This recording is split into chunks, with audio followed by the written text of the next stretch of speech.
In this video, you'll discover how, with simple words, spoken with faith and intention, you can use your mouth to attract wealth. It doesn't depend on exhaustive effort or luck, and it has the power to radically change your financial life. It's not complicated theory. It's practical, and it's easier than you think. Stay with Florence Shinn and me until the end. It's up to you to apply what you hear. The Bible confirms, "You will eat the fruit of your mouth." Proverbs 18 verse 20. This means that every day you plant invisible seeds with what you say, and sooner or later they inevitably sprout. Chapter 1. The key hidden in your own mouth. You may not even realize it, but the key to unlocking your prosperity is already with you. And it's not in the bank, nor in your account. It's in your mouth. Yes, in the words you speak every day. Florence Scovel Shinn said that life does not respond to what you think in isolation, but to what you declare with conviction. The universe, or rather God, moves when you speak in alignment with faith. The problem is that, many times this key is turned in the wrong direction. You repeat phrases like, "I never have money. It's just too hard. You can't make good money honestly." Every time you do this, it's as if you are locking the door to abundance even tighter. The Bible itself warns, "Death and life are in the power of the tongue, and those who love it will eat its fruit." Proverbs 18 verse 21. Do you see the power in this statement? You feed yourself with what you speak. Florence called this the law of the word, the understanding that every sound charged with emotion is a seed you plant in the invisible field. If you plant words of scarcity, you reap lack. If you plant words of wealth, you reap abundance. Have you ever noticed people who, even with little, seem to live a life of constant growth? Pay attention to what they say. They usually affirm things like, "Everything always works out for me. Opportunities show up every day. I receive money in expected and unexpected ways." These statements are not just positive thoughts. They are spiritual commands. Jesus said, "Truly I tell you, if anyone says to this mountain, 'Go, throw yourself into the sea,' and does not doubt in their heart but believes that what they say will happen, it will be done for them." Mark 11 verse 23. Notice, he didn't say whoever thinks or whoever imagines, but whoever says. Speaking is activating. Speaking with faith is releasing. From today on, you must understand that every sentence you speak is a brick in the construction of your financial life. And it's not enough to say it once. Just as water shapes the stone through repetition, words shape your reality through consistency. Florence recommended short and direct declarations such as, "I am rich now. Everything that belongs to me by divine right is coming to me." If you think this is strange or exaggerated, remember that the spiritual world does not operate by common logic, but by the logic of faith. So here's your first challenge. This week, replace every sentence of scarcity with one of prosperity. Say it out loud with confidence. At first, your mind will resist, but keep going. Over time, this will become your new way of thinking and living. Speech balloon, now tell me in the comments, what abundance statement are you going to start declaring today? And if this content is making sense to you, like thumbs up and subscribe to the channel. This helps us bring this knowledge to more people. Mark 11 verse 23. "For truly I tell you, whoever says to this mountain, 'Be removed and be thrown into the sea,' and does not doubt in his heart, but believes that what he says will come to pass, it will be done for him." Chapter 2.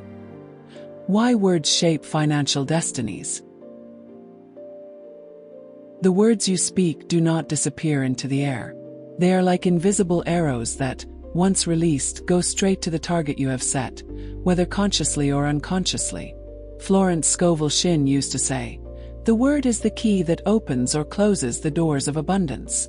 And that key is always in your hands. Think of your life as a great garden. Every sentence that leaves your mouth is a seed. Some are seeds of rare flowers, filling the environment with beauty and fragrance. Others are weeds, choking any attempt to prosper. The big question is, what have you been sowing in the soil of your mind and your future? The Bible is clear about this. Death and life are in the power of the tongue, and those who love it will eat its fruit. Proverbs 18 verse 21. This means that every spoken word is like a spiritual contract. And the universe, or if you prefer, divine law, does not interpret whether you were just joking or just venting. It simply fulfills what has been recorded. Imagine two people living in difficult financial situations. The first, upon seeing an overdue bill, says, "I am prosperous. My sources of income are multiplying." The second, in the same situation, sighs, "Everything goes wrong for me. Nothing ever changes." Even if both work hard, their harvests will be different. This is not childish magic. It is the application of an immutable spiritual law. Florence taught that the subconscious is like fertile soil. It does not argue, it does not analyze, it does not reject. Simply obeys. Therefore, if you plant in it phrases loaded with scarcity, scarcity is what it will produce. If you plant words of abundance, the subconscious will move heaven and earth to create opportunities that confirm what you declared. Remember Genesis 1 verse 3. "And God said, 'Let there be light,' and there was light." Before any action, there was a word. This is a divine model of creation. First you speak, then it manifests. Here's a powerful exercise. For 7 days, watch every word you say about money. Whenever the temptation to complain comes, replace it with something like, "I am guided to prosperity in a perfect way and at the right time." Do this with discipline and watch as subtle changes, and later obvious ones, begin to appear. And pay attention. This is not just about repeating phrases like a parrot. You need to feel what you say, believe, visualize. If you affirm, "I am prosperous," while deep down you see yourself as a failure, it's like planting a seed and covering it with concrete. Florence said that faith is the water that makes the seed of words germinate. Therefore, look at your life today. It is the reflection of what you said yesterday, last month, last year. The good news is that your future will reflect what you start speaking now.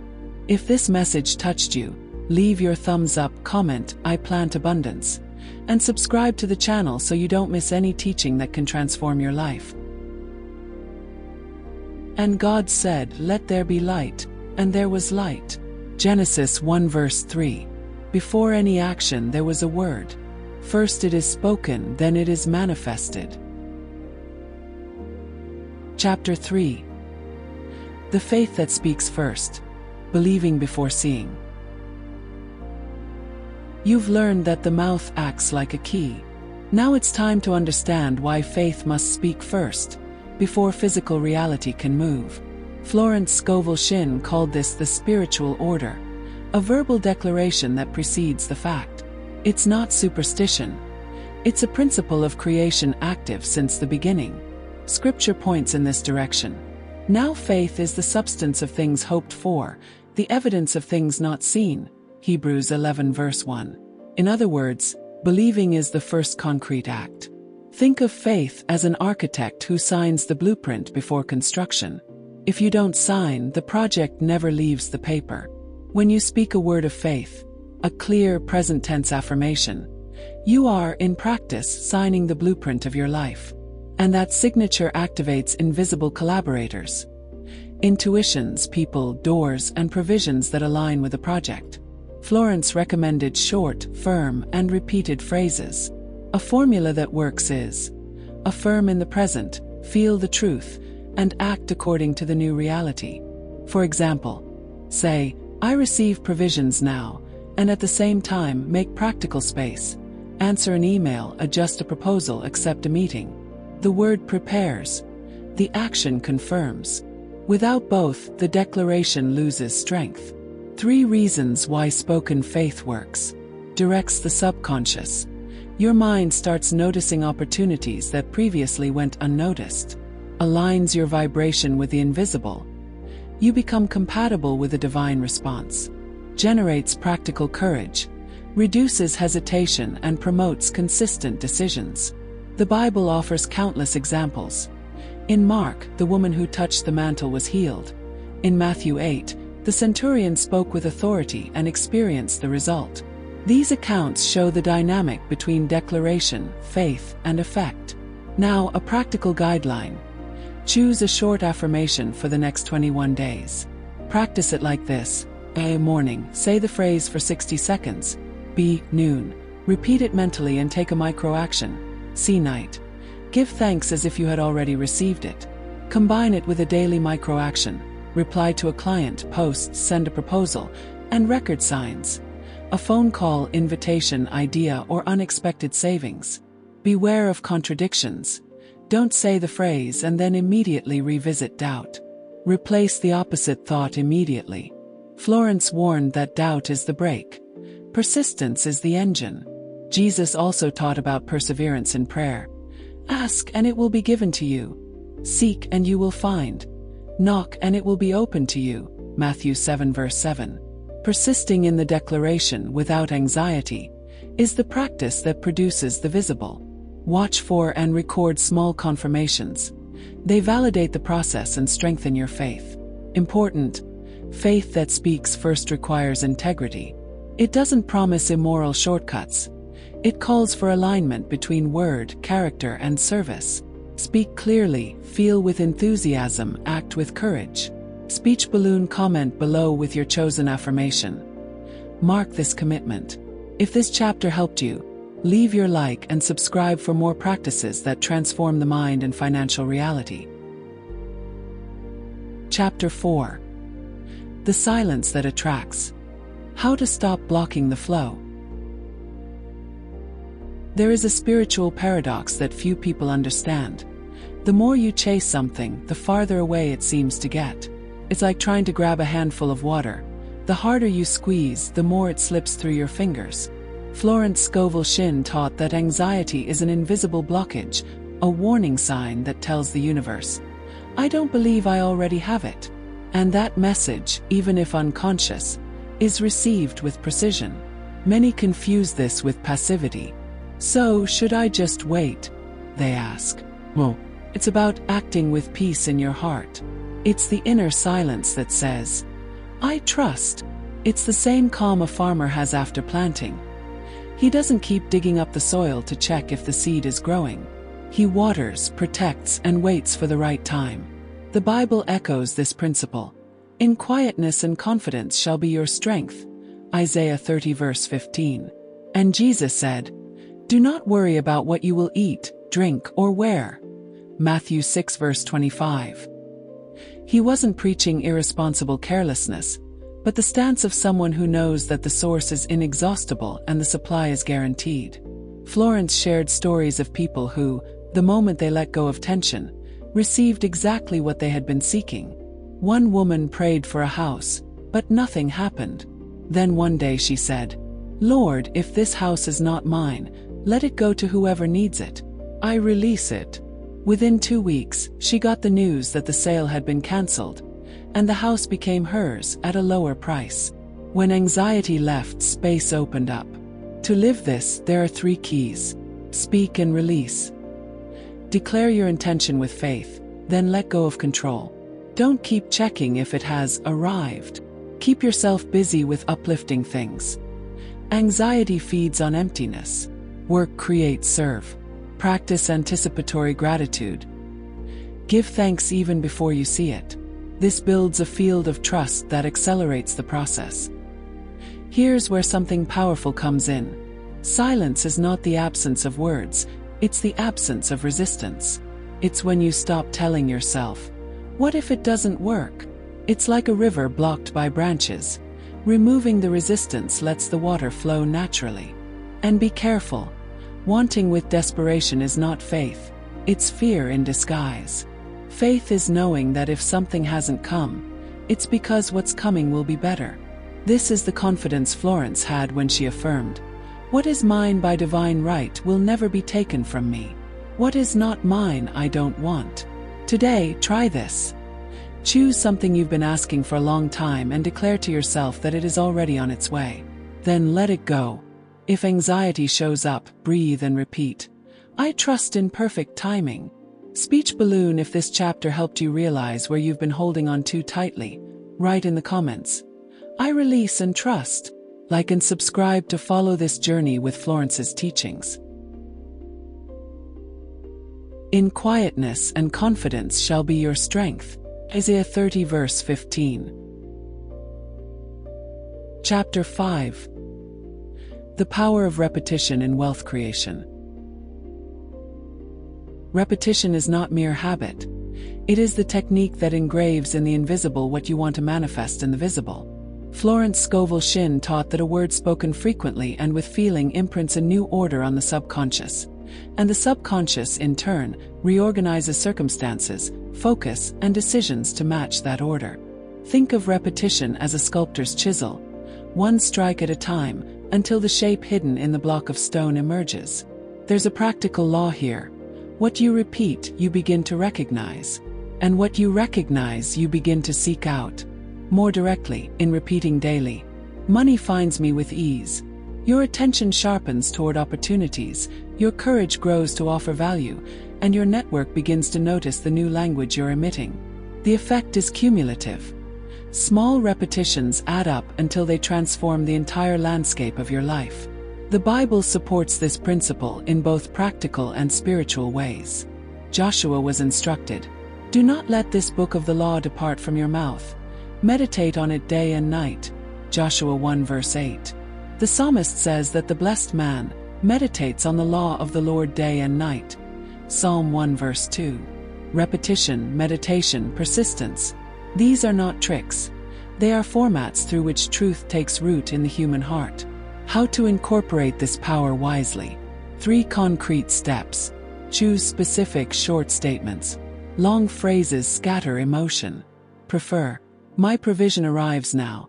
"I am a channel of opportunities," or "The doors of prosperity open for me." Structure daily repetition moments. Morning, upon waking, 2 minutes. Midday pause, 1 minute with conscious breathing. And night, 2 minutes, visualization and gratitude. Spaced repetition creates emotional memory and prevents mental fatigue. Attach micro-actions that confirm your words. Send an email, make a proposal, research an idea. Verbal repetition prepares. Action attaches the physical proof. Without action, repetition loses its anchor. Florence also warned about coherence. Repeating something and then reinforcing the opposite with self-deprecating thoughts cancels the effect. So, as soon as doubt appears, replace it immediately with your affirmation. Don't argue with fear. Voice the truth and move forward. Practical examples of strategic use. 21-day ritual. Choose a phrase and repeat it 3 times in the morning, once at midday before an important action, and 3 times at night with gratitude. Record any sign daily. Message, idea, or small financial inflow. Evidence journal. At the end of the day, write 1 line with sign of the day.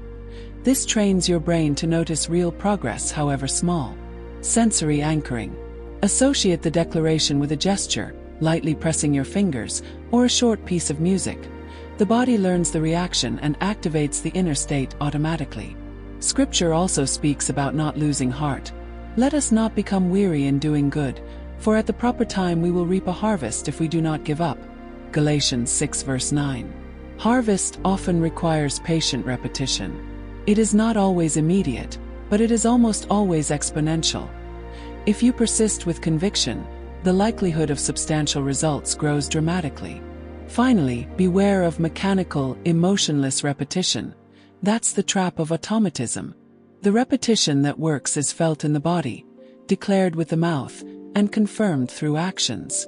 When you practice it with humility, faith, and consistency, the invisible field begins to reorganize circumstances to work in your favor.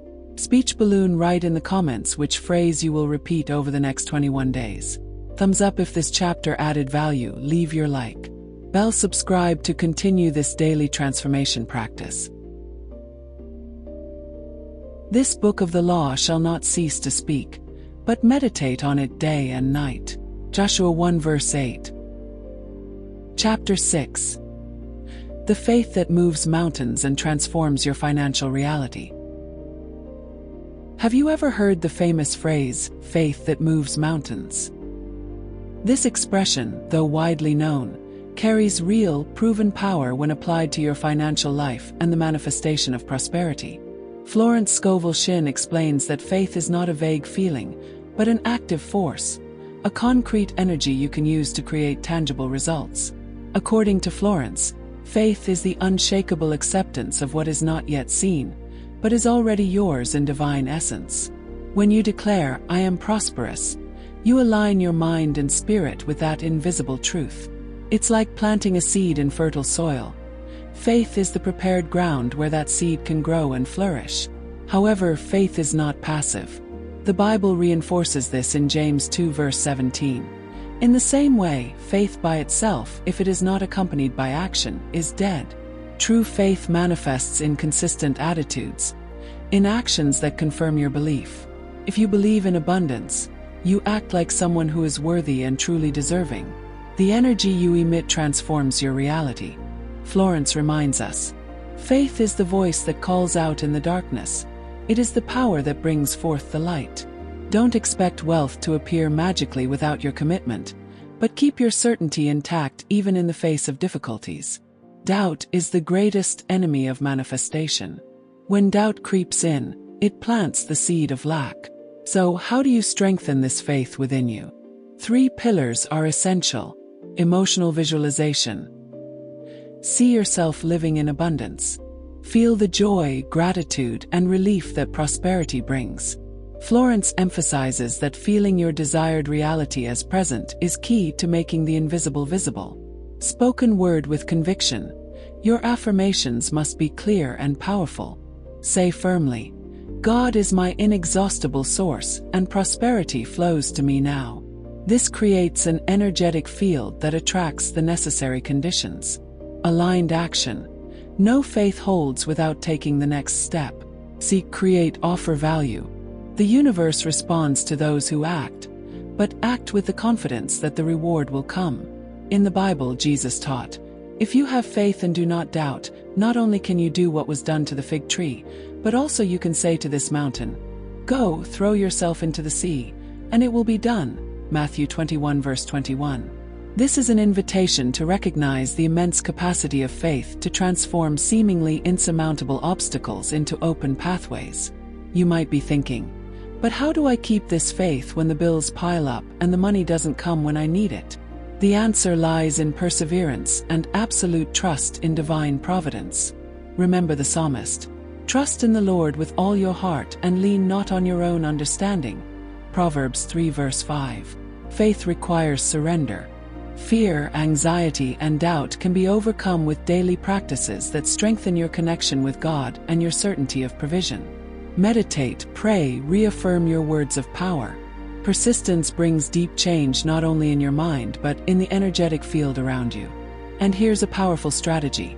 Whenever doubt arises, pause, take a deep breath, and declare, "I choose faith because God is my source and He never abandons me." Repeat this until the doubt loses its grip and your faith grows stronger. Speech balloon, share in the comments.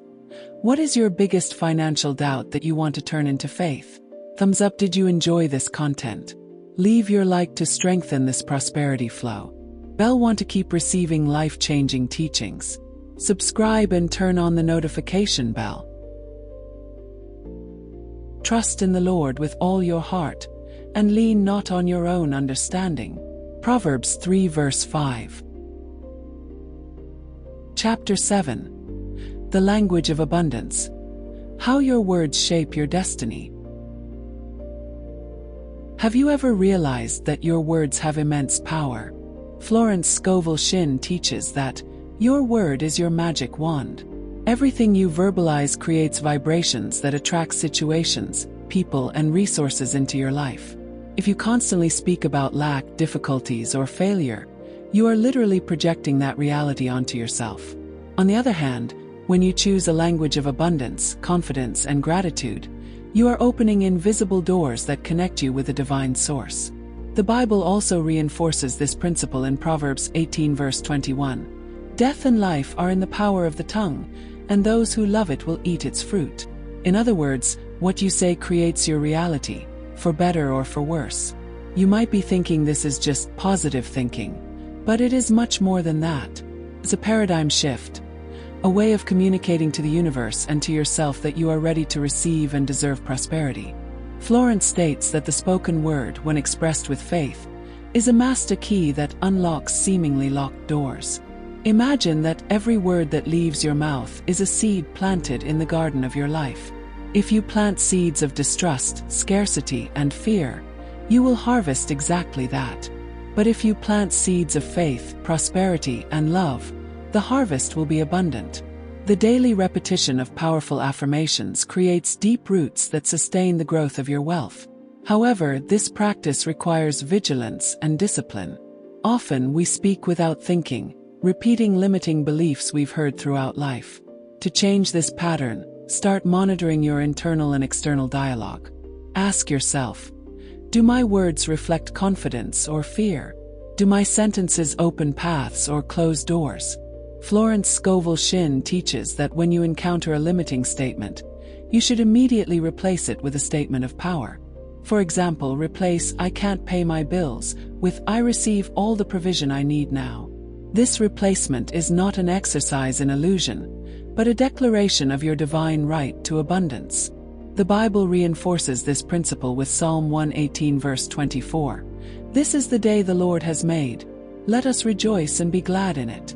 Celebrating the present day, even in the midst of financial challenges, creates a receptive mindset that attracts more blessings. Practicing this language of abundance daily requires that you choose words that affirm your prosperity, even if external conditions don't seem favorable.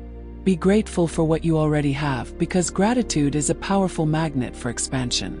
Avoid complaining or murmuring, as these attitudes drain your energy and block the flow of resources. Cultivate hope and positive expectation, which are fuel for your faith to manifest.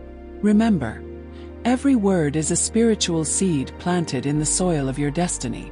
You have the power to choose what you cultivate in your life. Leave a comment sharing which prosperity affirmation you will adopt today. Thumbs up if this teaching resonated with you.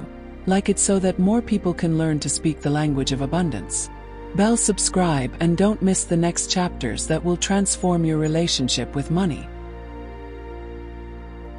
Death and life are in the power of the tongue. Proverbs 18 verse 21. Chapter 8. The power of expectation. Expecting the best is attracting the bee. One of the most transformative lessons Florence Scovel Shinn teaches is that expectation shapes reality. If you expect failure, obstacles, and losses, you unconsciously create an energetic field that attracts exactly that. But when you expect the best, firmly, confidently, and unwaveringly, the universe responds by aligning circumstances, people, and opportunities to confirm your faith. The Bible reinforces this principle in Hebrews 11 verse 1. Now faith is the substance of things hoped for, the evidence of things not seen. Here it's not about superficial optimism, but an active spiritual stance. Expecting the best means walking with the certainty that what you desire is already on its way, even if your eyes cannot yet see it. Florence explains that expectation is like an invisible magnet. She shares stories of people who, even in times of crisis, kept their hearts fixed on the promise of abundance and witnessed sudden and miraculous changes. It's like a farmer planting seeds with the trust that, in due season, the harvest will come. He doesn't doubt, give up, or dig up the soil to check if something is happening. He simply trusts the process. But there's an important point. True expectation does not mix with anxiety. While faith is calm, anxiety is restless. Faith rests, knowing that what has been promised will be fulfilled. That's why Philippians 4 verses 6 to 7 reminds us, "Do not be anxious about anything, but in everything by prayer and petition, with thanksgiving, present your requests to God. And the peace of God will guard your hearts and your minds." This peace is the inner proof that your expectation is aligned with the divine promise. When you live this way, you begin to see opportunities where you once saw barriers. Small encounters turn into great doors, ideas arrive at the perfect moment, and even unexpected events conspire in your favor. To cultivate this positive expectation, Florence recommends 3 daily practices. Visualize the desired outcome as already accomplished. Declare out loud affirmations that good is already on its way. Give thanks in advance, as if you had already received it. Expectation shaped by faith is active, not passive. It's like preparing your home for an important guest. Cleaning, organizing, placing flowers on the table.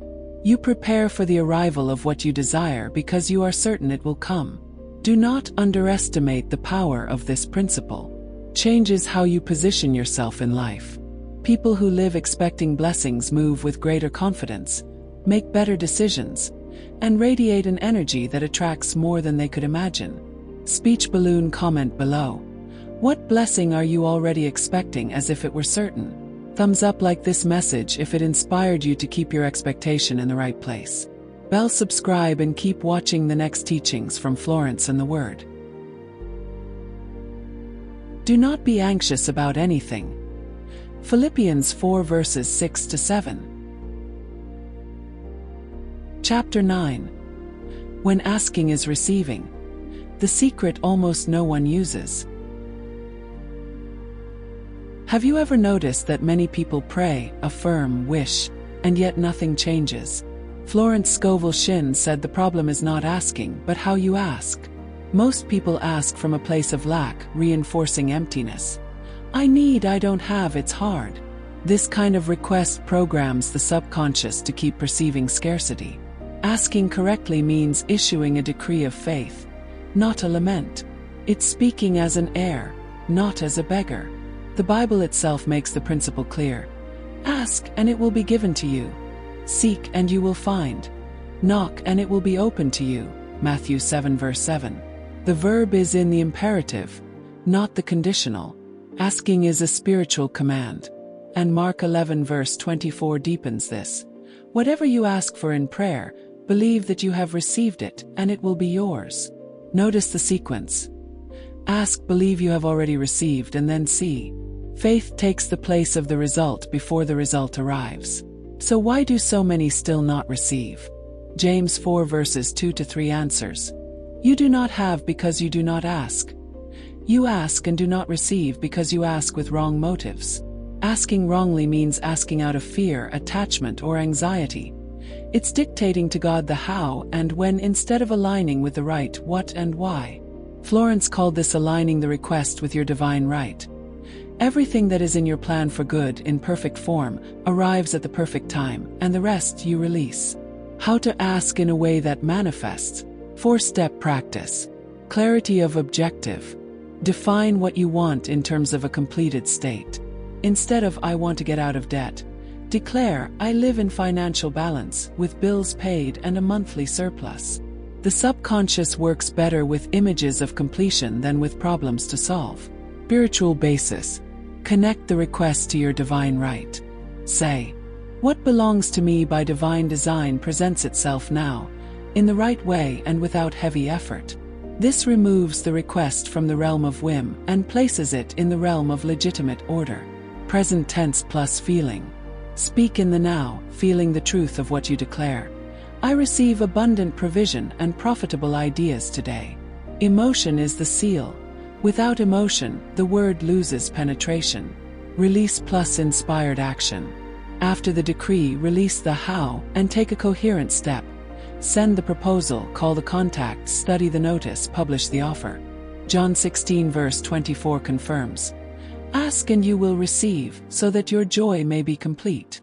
Joy is the right atmosphere for the request.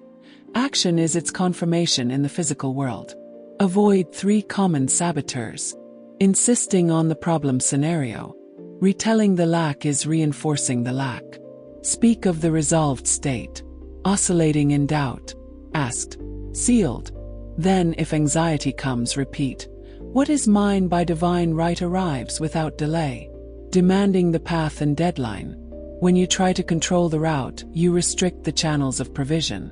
Release the how. Create a daily 3-minute request ritual. Breathe and bring up the image of the result already achieved. Make your decree in the present tense, 30 to 60 seconds. Give thanks as if you had already received it. Thank you, Lord, because it is done in perfect order. Write down a micro-action and carry it out in the next few hours. Notice breadcrumbs along the way. An invitation, an unexpected saving, an insight. These are confirmations that the field is rearranging. If you want to go further, practice the noise-free request. A whole day without complaining, without explaining lack, and without repeating scarcity stories. Every time you feel the impulse to tell the problem, quietly say, "I have already received." This discipline clears the channel and accelerates answers. Asking, in the spiritual sense, is authorizing the reality that God has already prepared. When you speak as someone who already has a father and an inheritance, life recognizes your voice. Heaven does not respond to lament. It responds to the loving conviction of someone who knows where their provision comes from. Speech balloon share in the comments. What present tense decree will you use over the next 7 days? Bell, if this chapter opened your eyes to asking the right way, subscribe to follow the next steps of the spoken formula. Whatever you ask for in prayer, believe that you receive it, and it will be yours. Mark 11 verse 24. Chapter 10. The Spoken Wealth Formula in Action.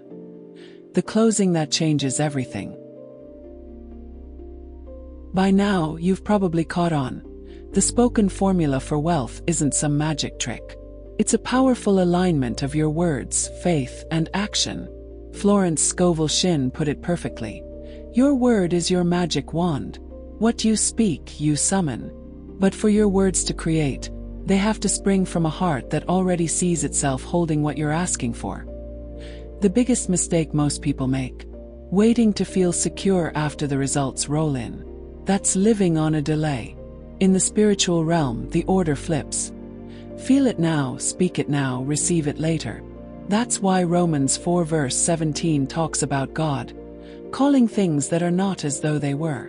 When you speak from that place, your voice carries authority, and the universe takes notice. So how do you make this a daily, consistent practice without it just being another nice theory? Here's a simple roadmap to live it out. Kick off your day with a declaration.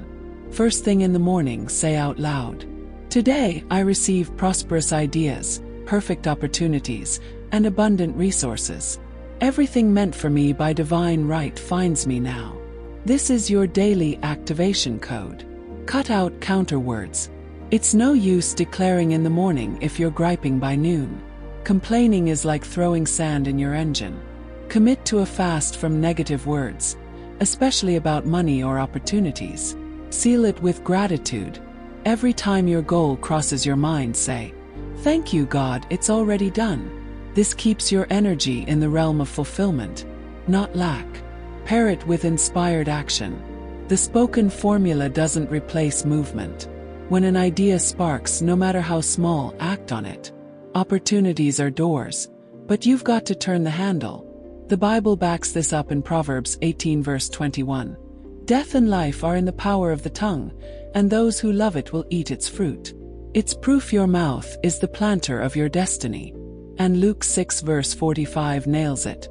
The mouth speaks what the heart is full of. So, working on what you feel is just as crucial as what you say. A heart full of fear produces noisy, shaky requests. A heart brimming with faith delivers words like a command. Stick to this path, and you'll notice coincidences turning into constants. Florence taught that when you master your words and emotions, wealth stops being a fluke and becomes your new normal. Here's your challenge today. Pick one declaration that captures your vision of wealth. Repeat it daily for 21 days, always in the present tense. Watch as doors swing open and happy accidents multiply. You're not just reciting pretty words. You're activating spiritual laws that respond with mathematical precision to your voice and belief. In the comments, share. What's your power declaration for the next 21 days? If this series on the spoken formula for wealth has sparked something in you, hit that like button and share it with someone who needs this truth. Follow along so you don't miss the next stories and life-changing teachings. At its core, the so-called spoken formula for wealth isn't just about parroting pretty words. It's about turning your voice into a tool of creation, aligning your mind, heart, and spirit. Florence Scovel Shinn showed us that wealth isn't about luck or some exclusive privilege. It's the natural outcome when you speak from faith, feel with certainty, and act from inspiration. The Bible confirms it. From the fruit of your mouth you will be filled. Proverbs 18 verse 20.